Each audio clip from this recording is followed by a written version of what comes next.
Day 874. It is 6:42 a.m. I just got off of my Warriors of God morning call. So last night I was studying the Word, and the word that I was studying was John 3:16, which is the Bible verse that God gave me for this week for us to dive into and to study. And so I was looking at that because I had a call coming up this morning and I wanted to be prepared. I didn't want to just wing it. Like, I wanted to actually have an idea of what I was talking about. And so the word that I was going to go over is the word perish. And so last night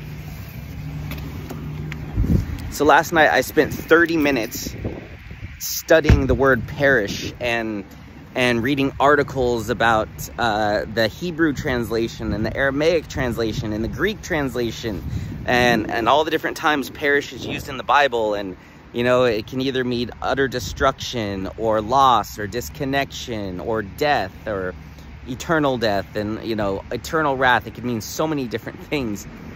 And I'm reading it and I'm just like, ugh. And I'm just like, God, help me understand. I feel like there's so much more to this Bible verse that I'm missing. And so I shut off all the lights. I sat in my chair, I leaned back and I just closed my eyes and I was just like, okay, Dad, help me. Let me try to understand this Bible verse from a kid's point of view, because you want us to have childlike faith. Well, let me be like a child right now. And so I was thinking about the Bible verse, and I'm like, okay, so the Bible verse says that God so loved the world that he gave his only begotten son so that whoever believes in him shall have eternal life and not perish. And I was like, okay, all right, that's the adult version. What if I were to translate this Bible verse into the way a kid would read it? And I was like, okay, let me try that. And so I do that, and what I come up with is our dad loves us so much that he sent his only son, which is our big brother.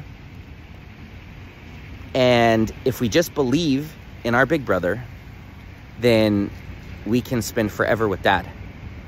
And I was like, huh, okay.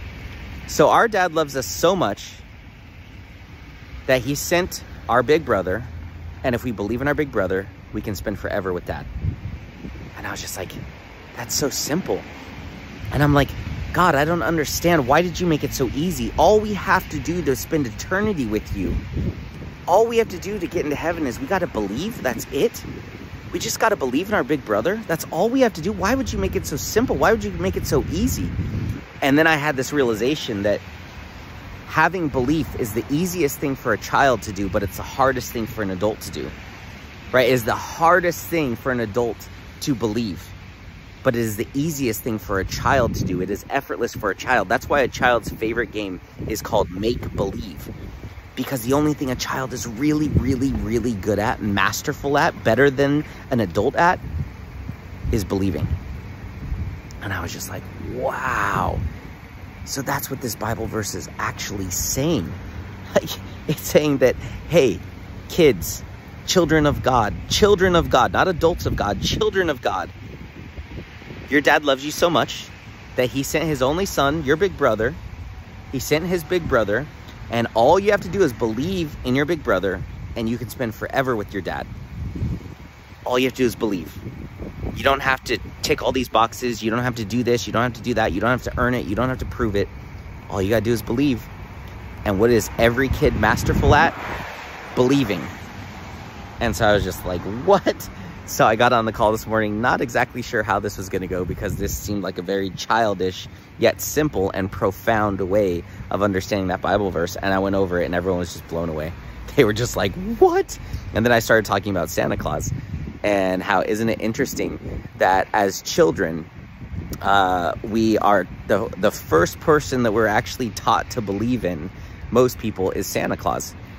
And isn't it interesting how the parallels between Santa Claus and God? You know, Santa Claus is this jolly, loving, you know, old man who lives in the North Pole, in this place that we can't go to, that no one can go to, and no one can really like get to or see. and he's watching over us all the time, and he's judging us if we're naughty or nice.